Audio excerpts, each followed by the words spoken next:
Sledujete 22. vydanie školských správ základnej školy s materskou školou v Makove. Obsahujú tie najzaujímavejšie udalosti, ktoré naši žiaci zažili v mesiacoch máj a jún v školskom roku 2024-2025. Vítajte. Začiatkom mája sa v Kultúrnom dome Makov konala prednáška venovaná 80. výročiu ukončenia druhej svetovej vojny. Svojím príspevkom nás počas nej obohatili aj naše vôsmačky. Vojna ich nepoznačila nejakou blízkou tragédiou, lebo najväčšie boje sa odohrávali mimo obce, väčšinou v okolitých horách. Tieto svoje spomienky si utvrdzoval a chápal až neskôr, keď sa o vojne rozprávali. Toto bola prezentácia Blanky Oravcovej a my sme chceli ešte niečo dodať. Zásadnejšiu šancu, v posledný čas sa nemecké jednotky rozdelili. Väčšia časť postupovala smerom na Žilinu, kde postupne obsadzovala radu všetkých, ktorí ich zobrali a ukryli u sebe v chalupách. Či už sa konali z dôvodu, že chceli pomôcť partizánom, alebo tento vojenský materiál chceli využiť pre nejaké ďalšie účely, to už nevieme, ale Nemci tento vojenský materiál objavili a na Grebuše padlo podozrenie z kolaborácie s partizánmi. U Grebuši tam zase tiež padol už na byčiansku stranu jeden bombardér. Potom tam bolo aj meno Chromický, to je tiež rodina Chromická, ten pán Koleňák, to je nášho Deniska, toho, čo tu má na starosti ozvučené a zberný dvor, to je jeho pradedo. No, 27. augusta 1944 preletelo ponad Makov štvormotorové bombardovacie lietadlo nemeckých branných síl, ktoré štartovalo amerických branných síl, ktoré štartovalo na pomoc spojencom pri ostravskej operácii. Nad Ostravou bolo zasiahnuté protivzdušnou nemeckou obranou a tak sa muselo vrátiť čo najskôr na základnú stáň. Najkrajšie cesty vlakom. Tak znel názov exkurzie, ktorú sme my osmaci absolvovali 13. a 14. mája v rámci predmetov geografia a biológia. Putovali sme najskôr do Banskej Bystrice, aby sme sa odtiaľ presunuli Horehroním do Margecian a Košíc. Na druhý deň sme si odskočili na vodopád Skok. Práve sme vo vlaku, ktorým smerujeme do Banskej Bystrice. Po ceste nás čaká približne 20 tunelov, medzi nimi aj Čremošňansky s dĺžkou takmer 5 kilometrov. Je najdlhší vo celom Československu.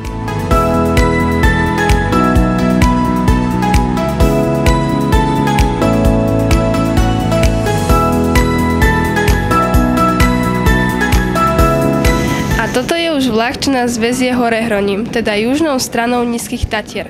Prevezie nás mnohými razovitými obcami ako Heľba a Červená Skala.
najstarší mestský erb, Národné divadlo, chrám svätej Alžbety a spievajúca fontána. To sú pamiatky, ktoré môžete vidieť v Košiciach.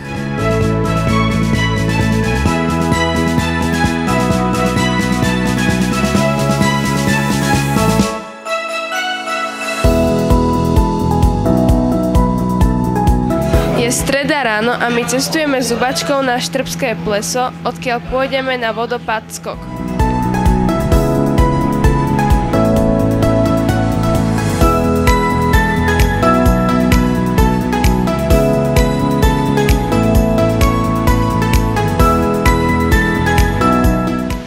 Vodopád Skok je svojou výškou 25 metrov tretím najvyšším vodopádom na slovenskej strane Tatier. Cesta k nemu je prístupná celoročne. Dostanete sa k nemu po žltej značke. Pani riaditeľka, ako hodnotíte našu exkurziu? No, tak máme za sebou 1,5 dňa, pred sebou ešte pol dňa cestu naspäť, ale myslím si, že obidva tieto dni, ktoré sme spolu strávili, sú veľmi vydarené, jednak čo sa počasia týka, prialo nám, slnečko nám svietilo aj včera, aj dnes.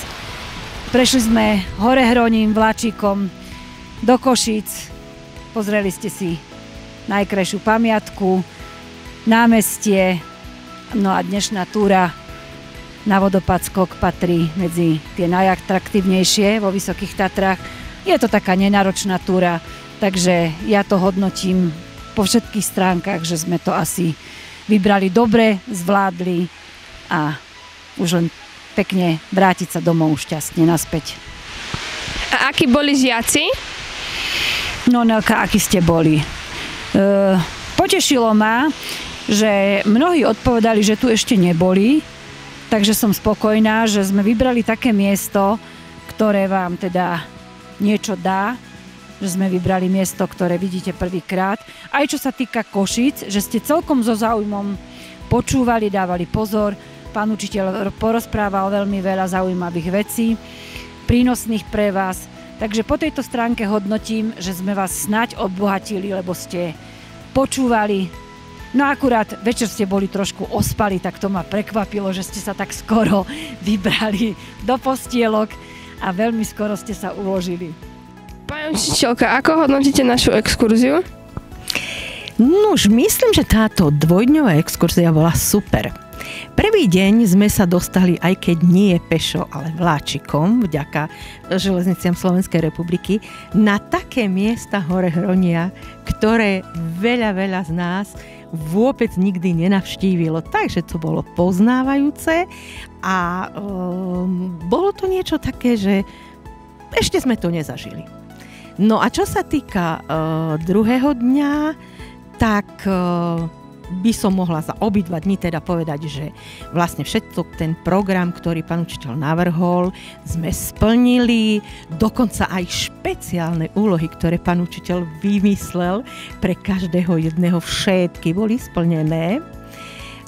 No a ešte by som pri tejto príležitosti teda rada udelila špeciálne a super pochvaly. Jednu za najlepšie špagety roku 2025 žiačkam 8. triedy, druhú za najlepšiu disco guľu v Štrbe a ešte tretiu 4 dievčatám, ktoré boli také super, že od 3:00 do rána do 6:00 tichúčko spali. No to je asi všetko. Prvý stupeň v rámci Dňa detí zavítal do zoologickej záhrady Lešná. Videli mnohé pekné zvieratá a prežil deň plný nezabudnutelných zážitkov. Výlet sa im všetkým páčil.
máji prebehlo v Kultúrnom dome v Makove vystúpenie venované všetkým našim mamám a babičkám.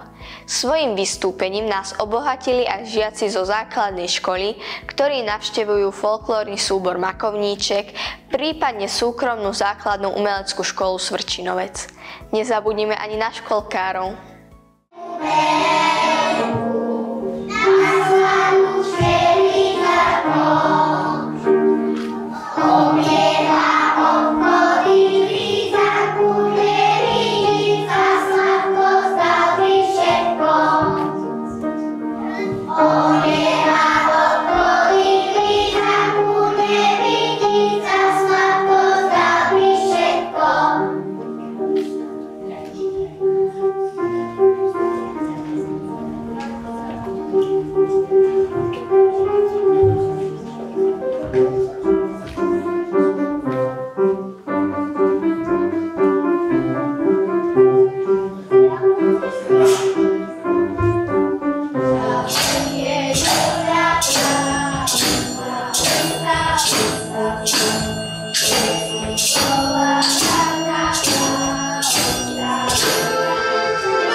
Júna 2025 sa žiaci 5., 6. a 7. ročníka zúčastnili výletu do Demenovskej jaskyne Slobody, Slovenského múzea ochrany prírody a jaskyniarstva v Liptovskom Mikuláši a Lučanského vodopádu.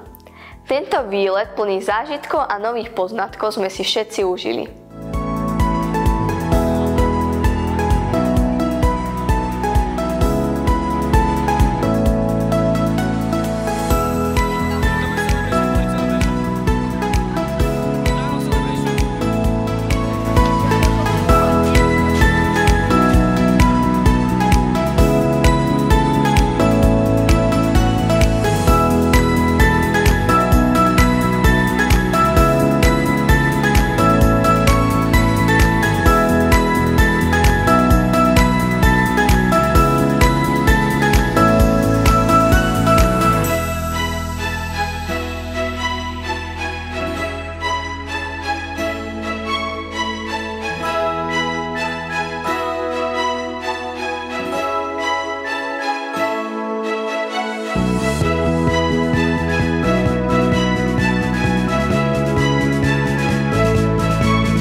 Takto vyzerá ten vodopád a zastavili sme sa sem s piatočnou cestou z Demenovskej jaskyne Slobody a z múzea v Liptovskom Mikuláši.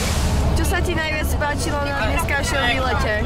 No tak bolo to zaujímavé, boli tam všelijaké obrázky, rôzne zaujímavosti a prírodné ukazy. Čo sa ti na dnešnom výlete najviac páčilo? No, najviac sa mi páčilo na dneskajšom výlete jaskyňa, alebo teda Demenovská jaskyňa Slobody. V júni zavítali deviatáci na svoj posledný koncoročný výlet v rámci základnej školy. Počas 3 dní navštívili mnohé atrakcie. Spomeňme najmä prielom Hornádu a Tomášovský výhľad v Slovenskom raji, mesto Spišská Nová Ves, Spišský hrad a v posledný deň aj Aquacity Poprad.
týždni od 16. do 20. júna 2025 prebehla v rámci projektu Obce Makov a poľskej gminy Istebna aktivita Rezbárske sympózium. Počas týchto dní vždy od 9. do 17. hodiny sme mohli v areáli základnej školy s materskou školou Makov sledovať zrod umeleckých diel troch rezbárov.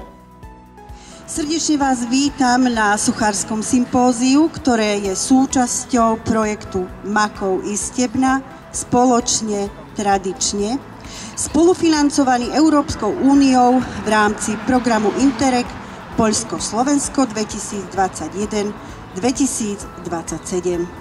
Je mi cťou, že dnes môžeme zahájiť túto výnimočnú udalosť, ktorá sa v Makove koná poprvýkrát.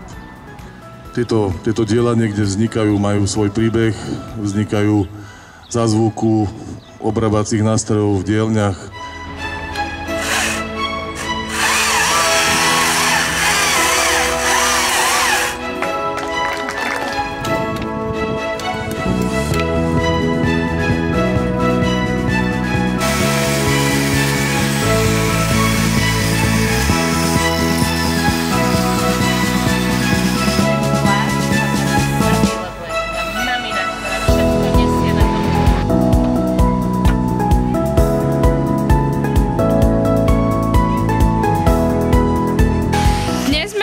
Sledovať ešte jednu zaujímavú techniku a to je speed carving.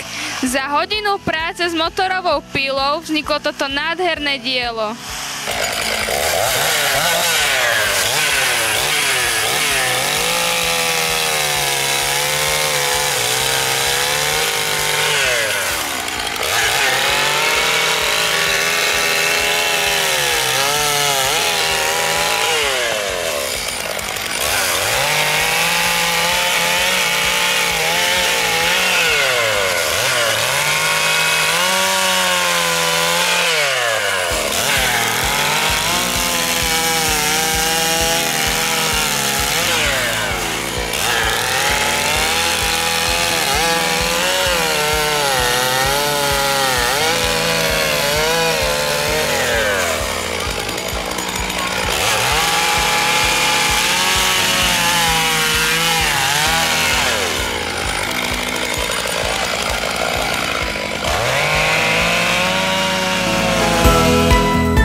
Speed carving?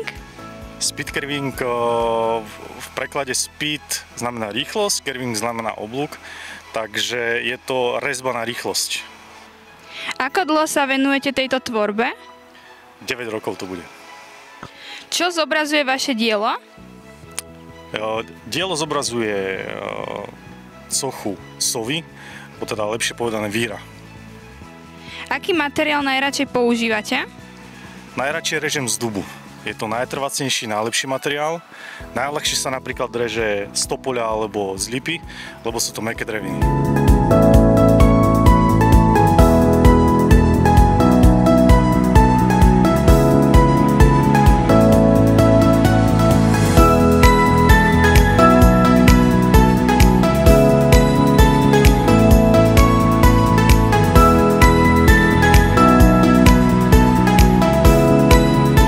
Zobrazuje vaše dielo? Moje dielo zobrazuje Madonu s dieťaťom. A prečo ste si vybrali tohto svätého? Tým, že som mamina viacerých detí, tak to bola pre mňa výzva. Vybrala som si práve Madonu a dieťa a evokuje to vo mne rôznorodé emócie, ktoré som rovnako videla aj v tomto klate. Aký materiál najradšej používate? Najradšej používam lipu z dôvodu, že je mäkká, ale dá sa robiť s každým drevom, ale mne vyhovuje viac, keď je mokré. Vtedy sa opracováva oveľa jednoduchšie. Ako dlho sa venujete tejto tvorbe? No, v tejto tvorbe pracujem, vzdelávam sa asi od svojich 25 rokov, ale intenzívnejšie pracujem iba od 2023. Čo zobrazuje vaše dielo? Moje dielo zobrazuje svätého Ambróza, patrona včelárov. A prečo ste si vybrali práve tohto svätého? No, keď som tu v pondelok ráno prišiel, rozmýšľal som, čo budem robiť. Preletela okolo mňa včela a vtedy ma napadlo, čo keby som spravil svätého Ambróza, lebo takého svätého tuto v Makove tuším ešte ani nemáme. A včelárov tu máme tiež dosť, takže myslím si, že by to bolo vhodná socha pre nás. A aký materiál najradšej používate? Najradšej používam lipu, hoci toto robím z jaseňa, ale tá lipa je pre mňa taký najvhodnejší a najlepší materiál. Ako dlho sa venujete tejto tvorbe? No, tak to sa venujem zhruba, koľko 17 rokov tuším minimálne. Čo zobrazuje vaše dielo? Świętego Franciszka z Asyżu. A prečo ste si vybrali tohto svätého? Ponieważ on kochał zwierzęta i rozmawiał ze zwierzętami, ja bardzo lubię zwierzęta i ma tutaj wilka. A aký materiál najradšej používate? Drewno lipowe, a to akurat nie jest lipowe, to jest co innego. Ako dlho sa venujete tejto tvorbe? No już 17 lat, jak miałem 8 lat to zacząłem, jak byłem małym chłopcem. Teraz mam 25, to już 17 lat według mojej matematyki. Aký projekt momentálne prebieha v našej obci? Tento projekt má názov Spoločné tradičné. Je to projekt cezhraničnej spolupráce medzi Slovenskou republikou a Poľskom, kde naša obec spolupracuje s poľskou obcov Istebna. Ako sa zrodila táto myšlienka? Táto myšlienka vznikla postupne, keď sme v kruhu kolektívu zamestnancov obecného úradu a stavebnej komisie a kultúrnej komisie rozmýšľali nad tým, ako ozvláštniť tieto hody. Tak všetko zlé na niečo dobré. Narazili sme na problém, že jednoducho v dnešnej dobe nie je jednoduché zafinancovať akúkoľvek zábavu alebo aj kultúrne podujatie. Tak sme v podstate po konzultáciách s našou pani kolegyňou Martou Slavikovou, pánom kontrolorom, vtedy zástupcom obce, pánom Masnicom, našli finančnú schému cez Interreg, kde sa vlastne jedná o európske zdroje. Zvyknú podporovať práve takéto typy podujatí, kde sa dá zorganizovať sprievodné podujatia pri konaní hodov. V stredu 25. júna sa naši žiaci opäť zúčastnili olympijského dňa. Bojovali vo viacerých disciplínach a mnohí sa ukázali ako veľkí bojovníci. Podali veľmi pekné výkony.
Žiaci súťažia v týchto disciplínach. Skok do diaľky, beh na 60 metrov, beh na 400 metrov, hod guľou, hod vortexom a sedľach. Zatiaľ sa im veľmi darilo.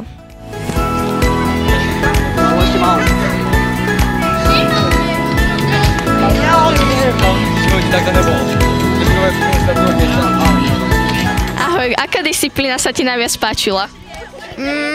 Asi Hot Vortexom. No, asi ten Hot guľou. 60. Najviac sa mi páčil šprint, čiže 60 metrov, lebo to je vlastne, som v tom najlepšia a je to vlastne najlepšie, lebo proste krátky beh mi ide najlepšie, je to lepšie ako 400. Mne sa najviac páčilo, keď sme skákali do piesku. Skok do diaľky.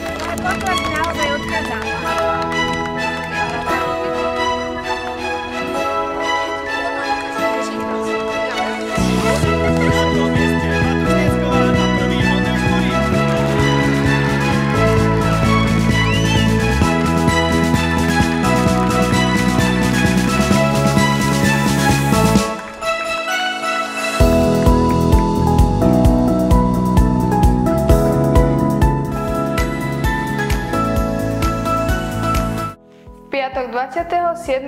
júna prebehlo v Kultúrnom dome v Makove slávnostné ukončenie školského roka 2024-2025.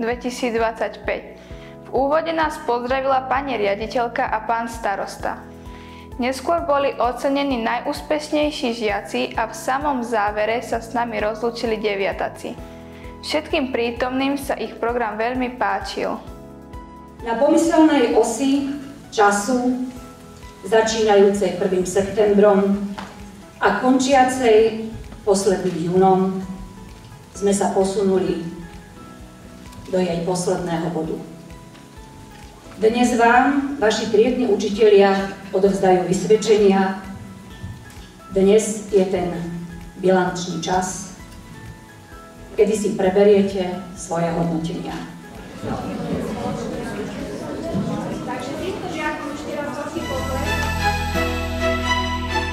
Najaktívnejšiemu žiakovi základnej školy v školskom roku 24-25 Nikolasovi Masnicu. Nech sa páči.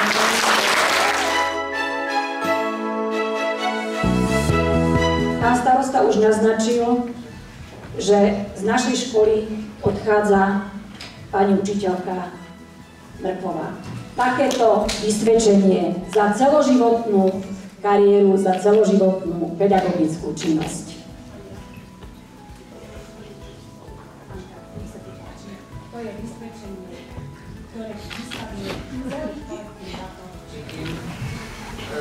Myslím si, že boli sme ako jedna rodina, pracovalo sa mi to výborne a ďakujem za tú príležitosť. Boli ste našou druhou mamou. Prajeme vám veľa zdravia, šťastia a pohody v ďalších rokoch života. Ďakujeme.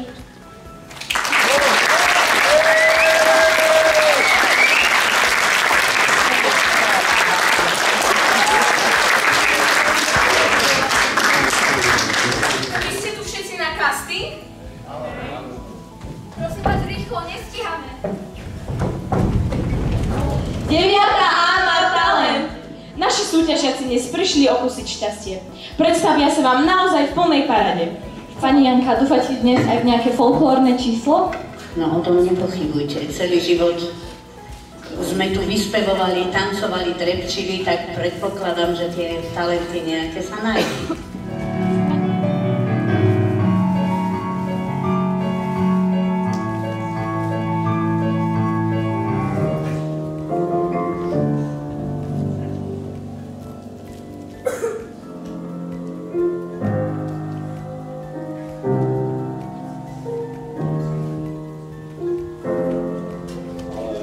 Ja a Horvát sme z tohto, z Ostrovkova a Dežo je z Humeného.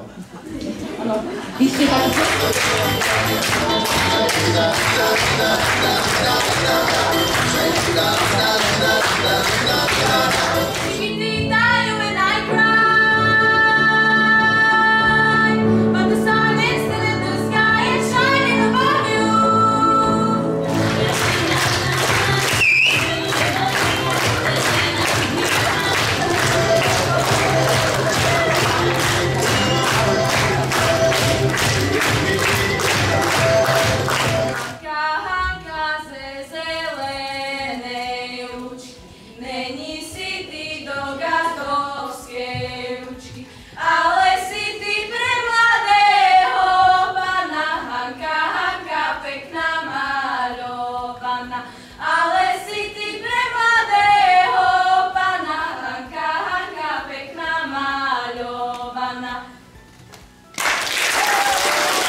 milí rodičia, učiteľia, spolužiaci a všetci prítomní. Dnes je ten deň, ktorý sa k nám všetkým vrie do pamäti. Končíme jednu našu etapu života, no nová sa ešte iba začína. Keď sa dnes pozeráme na túto triedu, na našich učiteľov a spolužiakov, cítime radosť, ale aj trošku smutku, že niečo končí.